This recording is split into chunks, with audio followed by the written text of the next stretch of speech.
and welcome to the editorial analysis of the Hindu. Today we shall be discussing the editorial of the 9th of September. So coming to the first article, throttled at the grassroots. Now the context here is very important. It is context with regards to democratic decentralization. This is particularly a topic in the syllabus, and otherwise also this is something that is very important. It is a part of the syllabus in general studies paper 2, and for essays also democratic decentralization as a concept is important. So this article is very important.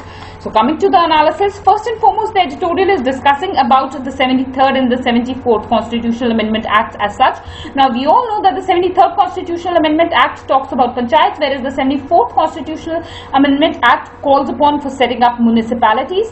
And these acts, these amendments are what are approximately 25 years old. And despite the fact that they are 25 years old, not much of progression in these acts is what has taken place. Rather, the progress here is minimal, and that is what is the first criticism that the editorial has to offer to us, that despite the fact that India is one of the largest democracy, its experiment with democratic decentralization is what has largely been a failure, and that is what has been discussed.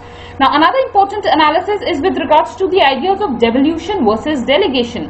Now here the editorial is saying that delegation is a narrower term. Delegation simply means that we are delegating a particular work to another body, but devolution as a process is what is much more bigger than delegation, and it is devolution which is required in the context of the panchayats as well as the municipalities and other local bodies.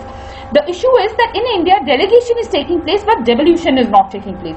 Now what is this devolution is that it is saying that it should include that the government should align, the government functions are what should be assigned to a particular local body through a law.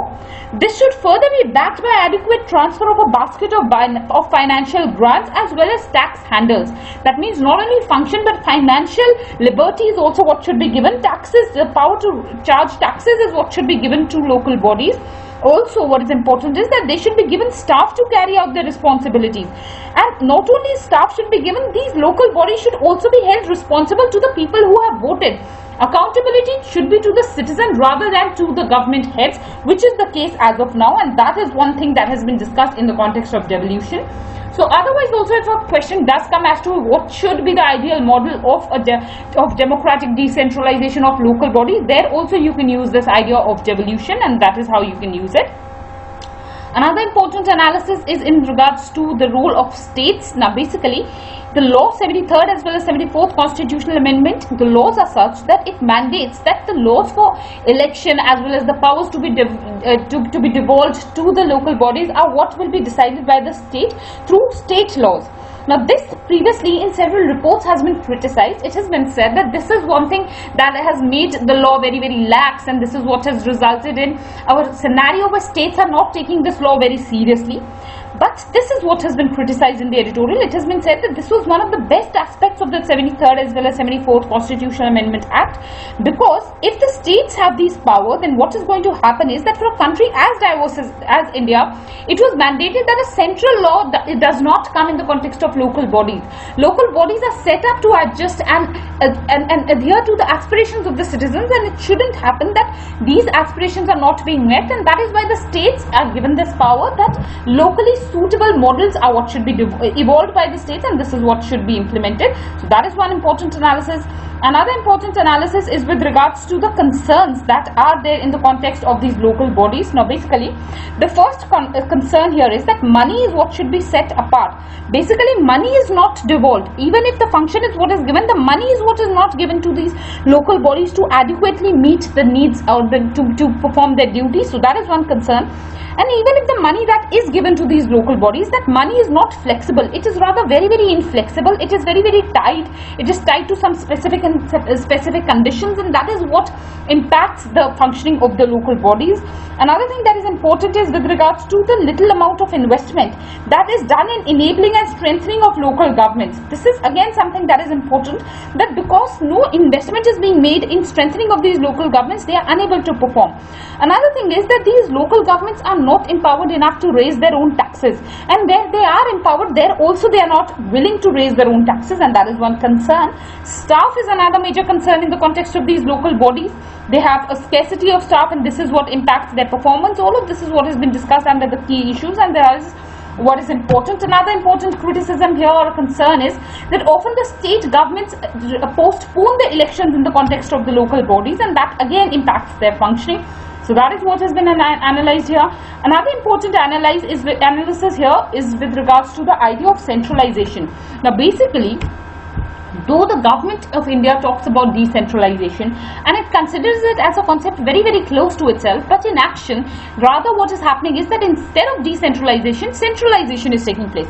How is the centralization taking place? For example, what is happening is that if technology is increased, use of technology is increased, then what happens is that one has to go to a particular website, and on that website a person gets all the services. What is this? This is mere centralization of the functioning of the government, and that is what is happening as of now. Even this idea of a single window clearance, that itself is an idea that is reflecting centralization in the minds of the government, or the tendencies of the government is towards centralization. So that is what has been discussed.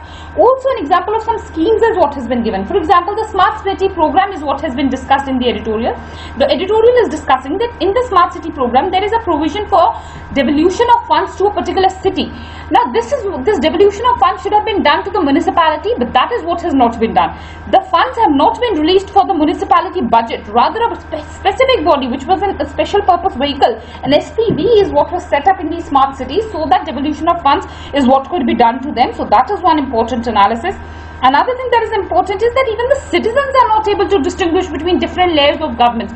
It is not that if a citizen is not getting a function that was to be provided by the local government, that the citizens are complaining to the local government. That is not happening. If a function that was to be provided by the local government is not being provided, then the citizens are immediately opting for higher levels of government, and this is clearly showing that the citizens themselves are lacking a clarity on different forms of government. So all of this is what is resulting in centralizing tendencies, and that is what is being discussed. Another important analysis is with regards to corruption. Now basically what is the problem is that it is believed that at the local level there is a lot of corruption. It is true to an extent, but isn't this corruption there at higher levels also? Haven't we seen the scams of the biggest nature of, like for instance, the 2G scam or the coal scam? All of these scams are what took place at the highest levels. So how is it that we are just simply complaining that corruption is taking place at the local government level only? That is not the case.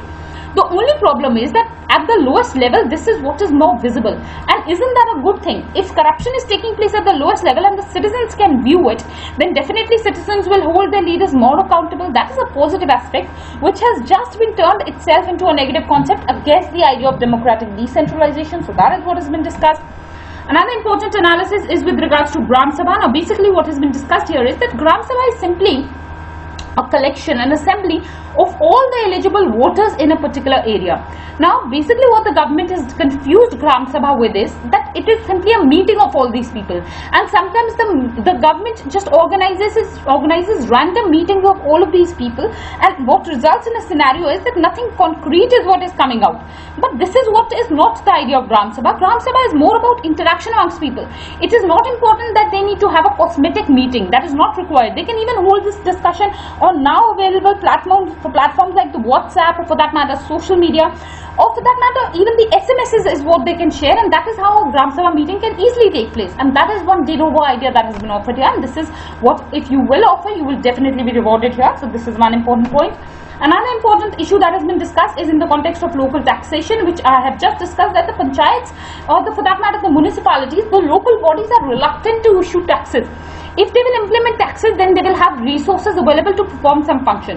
But in this particular case, in case of India, it is seen that they are largely reluctant to tax the people, because they fear that if that is what is done, then they will be penalized by the voters if they do not perform their function.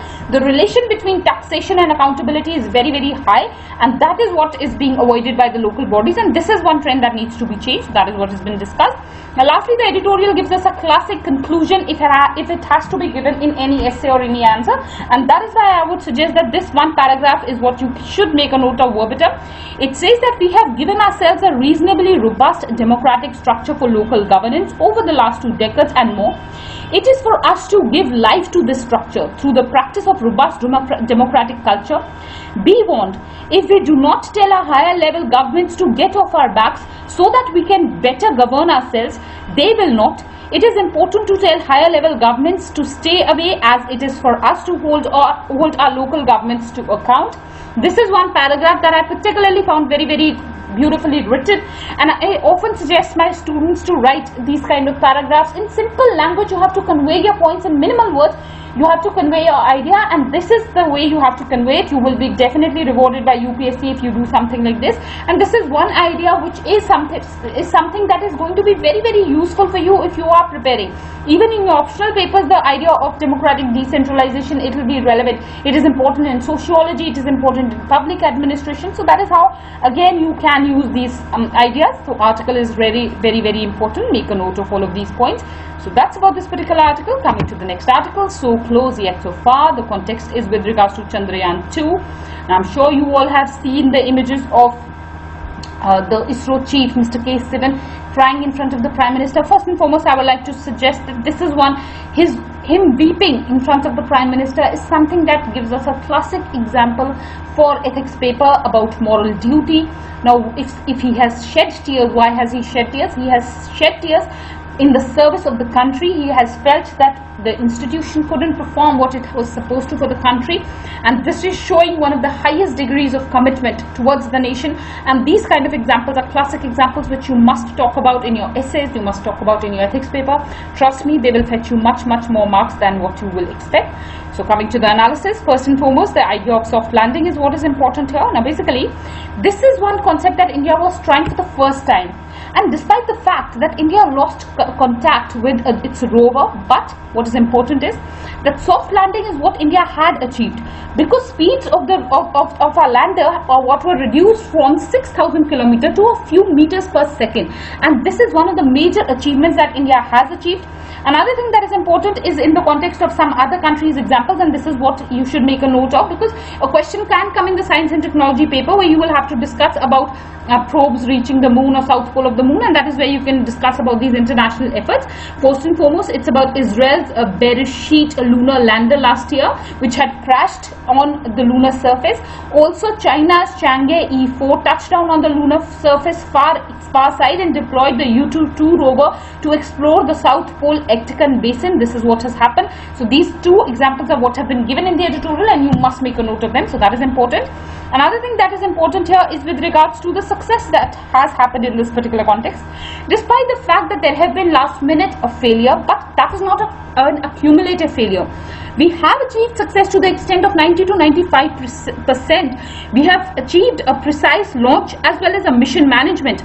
Our orbiter is what has reached the moon, and this orbiter is going to be functional and it will provide us material for 7 more years.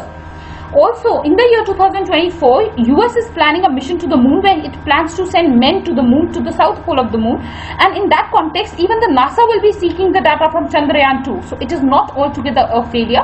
Definitely there are lessons to be learned, and come back again with Chandrayaan 3 in a much more powerful position. So the nation has to be optimistic, and that is what is the gist of this entire analysis. So indeed an important event, but the crying of Mr. Sivan is something that I have personally found as a very, very important example.